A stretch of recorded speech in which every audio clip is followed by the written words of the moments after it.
Prime Minister, are you worried about the Windsor and Sarnia bridges, sir? Very preoccupied. We're continuing to work with our provincial counterparts and with the City of Windsor.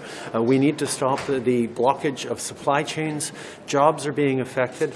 I'm calling on the Conservatives to ask for an end to the blockades along with the rest of us. What are your thoughts? What can be done to get these people outside to go away?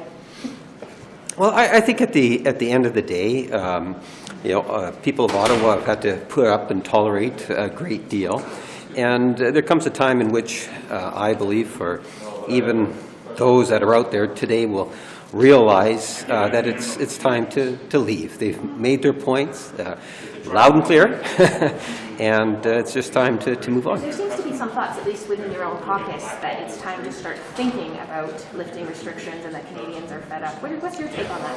I think it would be a mistake. I think we have to continue to listen to science and our health experts and to base our decisions on what's in the overall public best interest. And I don't think there should be shortcuts.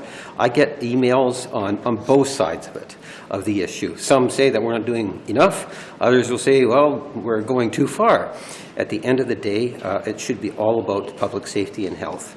And so how would you qualify MP Lightbound's comments from yesterday? Do you agree with them? I definitely don't agree with his comments. I think that we are on the right course, and we should continue to work with our stakeholders, whether it's, as say, healthcare experts, provincial and territorial entities, and other vested groups to make sure that we minimize the negative impacts of the coronavirus. And you say negative. He said the Prime Minister's tone was negative. Do you agree with that assessment? Not at all. No? I think the Prime Minister has been consistent from day one, and the best way out of the coronavirus and this pandemic is for people to become vaccinated. There seems to be more and more Canadians, though, who don't agree with what's happening outside with the tactics, but they want to see a path forward. They want to see all governments, whether it's federal or provincial or municipal, do more to address what's happening outside. Virtually from the very beginning of the pandemic, we have seen Canadians as an overwhelming majority make it very clear that they want governments to be working together, and I believe they want us to be making good, solid policy decisions. Do you feel the government's doing enough to address what's happening outside? Absolutely. It's not for the government to instruct the police. We've made available resources that are there for them, and we let them do their job and we do our job. Okay? No problem. You were surprised by the comments of your colleague, Mr. Lightbound, yesterday? Well, Canadians have stepped up. This is a difficult situation for all of us with COVID-19, but, Canadians have done the right thing. They've stepped up for others. They've stepped up to do the right thing, stay safe, keep each other safe, and we'll continue to work hard to make sure that Do you agree with his comments, though? I'm focused on the work we're doing on behalf of Canadians to keep everyone safe, and we got to get through this pandemic by listening to the evidence, listening to the scientists, and protecting each other. Thank you. Minister Griveau, can we ask you about the latest developments with potatoes and PEI? I hear there was some good news. Yes, there are some good news. I had a call with Secretary Vilsack yesterday. He confirmed that after the risk analysis done by APHIS, his regulation agency in the United States, now our PEI table stock potatoes are allowed to be exported to Puerto Rico. It's a very good news. It's a first step. First step, and so when are we going to see the next step with the mainland opening up to our potatoes? So APHIS is pursuing the analysis. They told me within weeks, not months. So I'm hopeful it will be open soon, and I really look forward for the conclusion of APHIS analysis. And quickly, what are the arguments you're making for the mainland to open up? Well, we definitely have a very strong scientific case to make. We have strong phytosanitary measures in place. The potatoes are washed, brushed, graded.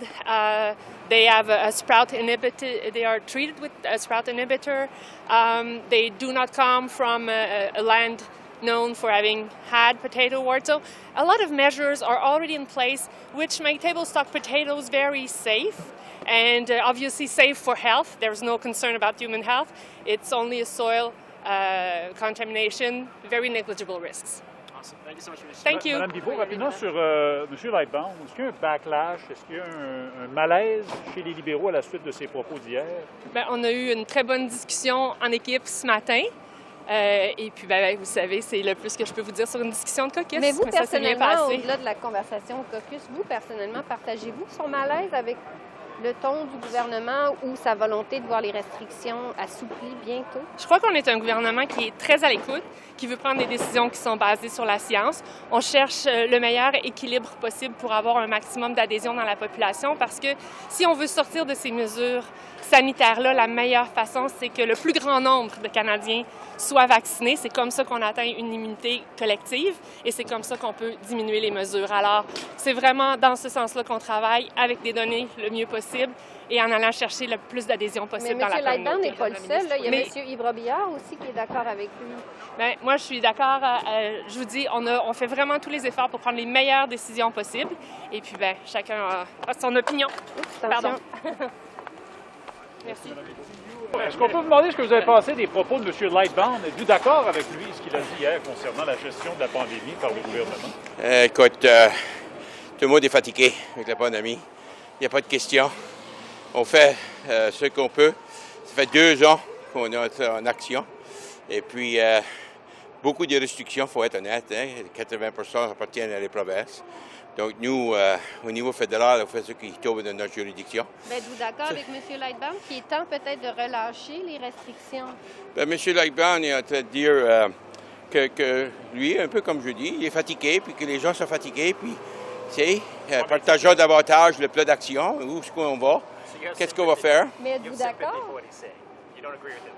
Je comprends d'où il vient, et tout le monde est rendu à différents points de l'évolution de cette COVID. Mais vous en êtes où dans votre évolution? Disons que je suis fatigué, comme vous. On est tous fatigués. On cherche. Moi, je suis beaucoup d'espoir que d'ici 1 mois ou 2, les choses vont se régler davantage. Les hôpitaux vont peut-être se vider davantage et il y aura moins de stress sur la santé de ce côté-là. Et puis, on va commencer à voir les restrictions qui s'enlèvent automatiquement à cause de tout cela. Et il y a moins de grippe durant le printemps-été qu'on a vu l'année dernière. Donc, il y a des expériences. Vous pensez du ton du gouvernement? M. Lightbound a dit qu'il était mal à l'aise avec le ton clivant, qui met vraiment en opposition les vaccinés et les non-vaccinés. Êtes-vous d'accord là-dessus? Moi, je suis pas disconfortable avec le temps. Je crois qu'on est en train de faire ce qu'on doit faire. On peut toujours trouver d'autres moyens de l'articuler, si tu veux. Mais moi, je suis confortable avec le gouvernement. Je vais continuer de travailler. Et écoute, c'est pas le gouvernement, c'est nous le gouvernement. On est en train de contribuer à la discussion pour arriver à des faits qui vont être mieux pour tous les Canadiens. Il a bien fait de s'exprimer comme il l'a fait? Écoute, on est élu par le peuple, on a le droit de s'exprimer. On fait ce qu'on veut.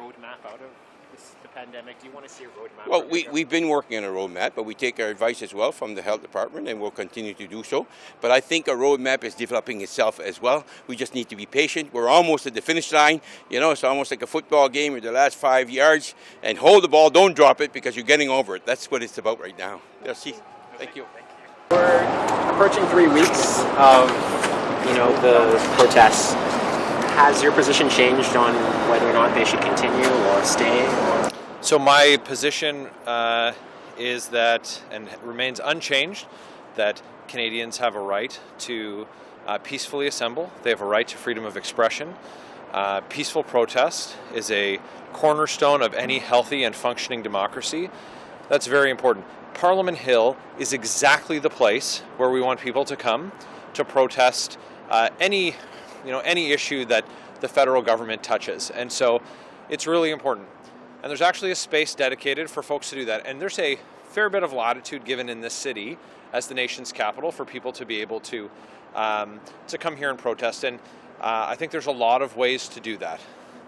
We have a big problem when the Prime Minister wants to divide folks, call them names, instead of engaging in the dialogue, respectfully articulating, even if there's a difference of opinion.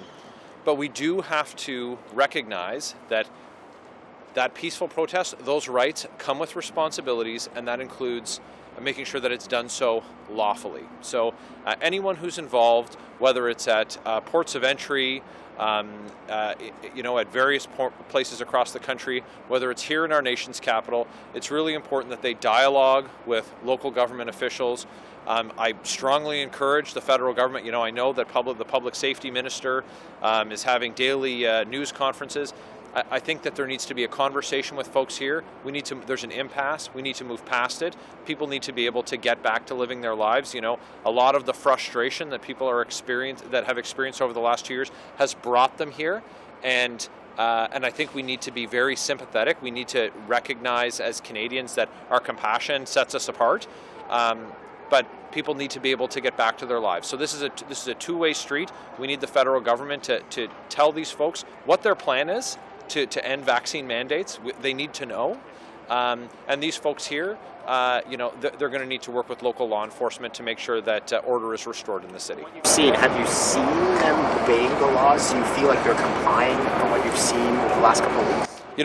I can't speak to the situation as a whole. I've spoken to some individuals, people from my constituency who are here. The scene over my shoulder. There's folks having lunch and talking, and quietly carrying signs on the street. That is, that's all fine and well. I think the ongoing obstruction of roadways is something that has caused concern for the city. There was a court injunction with respect to the noise, and it sounds like that court injunction is being respected. But with respect to the peaceful nature of the protest, we saw early on some absolutely unacceptable and very offensive, signs that displayed hateful messages. Obviously, and of course, I condemn those. The folks that were displaying those messages are very much in the minority based on what I've seen, because I haven't observed that, but I recognize that the ones that were observed were unacceptable. So people that are respectfully and lawfully protesting, it's really unfortunate when their messages is co-opted by folks who aren't following what we accept normally. But we do need to move past the impasse. We need a conversation. What's the federal government's plan? Conservatives have been calling for that plan for over a year. We're going to renew those calls. It's time to have a conversation. We do need people to get back to some normalcy. Hopefully, that means these folks get to go back to earning their living. They get to go home, and we can start to live with COVID. Thank you so much. Okay, thanks. Welcome back to Ottawa. Thank you. So, my surgeon had to give me the sign-off that it was okay to travel again. It was okay to travel? Yeah, well, because I had knee surgery in December, and you can't fly right after. And what do you think about what's greeted you outside on the way? Well, I'm back at work, and I'm glad to be here. But greeted by... Well, they haven't greeted me yet, so I'm very glad they haven't noticed me. Okay. Thank you. And just on the vaccine mandates. Yeah. The Greens have never really taken a position on this. Well, I thought we had. What is the position? We're very clear that we think people should get vaccinated, and that the decisions that are made by provincial health officers are decisions made by the province's medical experts, and they should be respected. But do you believe in a federal mandate for federal workers, for truckers? And as I understand the way the federal mandate has been applied, there have been exceptions, and the union has worked it through. So I absolutely think we need to recognize, my priority right now, to be clear, is that we need vaccine equity, and we need the people in developing countries who haven't had a single vaccine. I've had my double vax and I've had a booster. And until this is a global pandemic, this is not Canada's problem. This is the world's problem. But do you support the mandate for truckers? The idea that there's any problem with Canada requiring that truckers have a vaccination in order to go into the U.S., we could get rid of that, and the U.S. would still say we need to know that truckers come into the United States are vaccinated. It is very sad to me to see how many people of good heart and good wishes, because I communicate with people all the time on email and phone. There are a lot of people who actually seem to think that these aren't truckers. The Canadian Truckers Alliance is clear. 90% of truckers are vaccinated. They want to be allowed to get across the border. They want to be able to do their work. But there's a right-wing movement funded from outside sources in this country that is trying to fracture our country. And I think it's really important to respond compassionately to people who are upset. It is important not to demonize people or create wedge issues. It's important to be kind to everyone because nerves are frayed after 2 years of pandemic.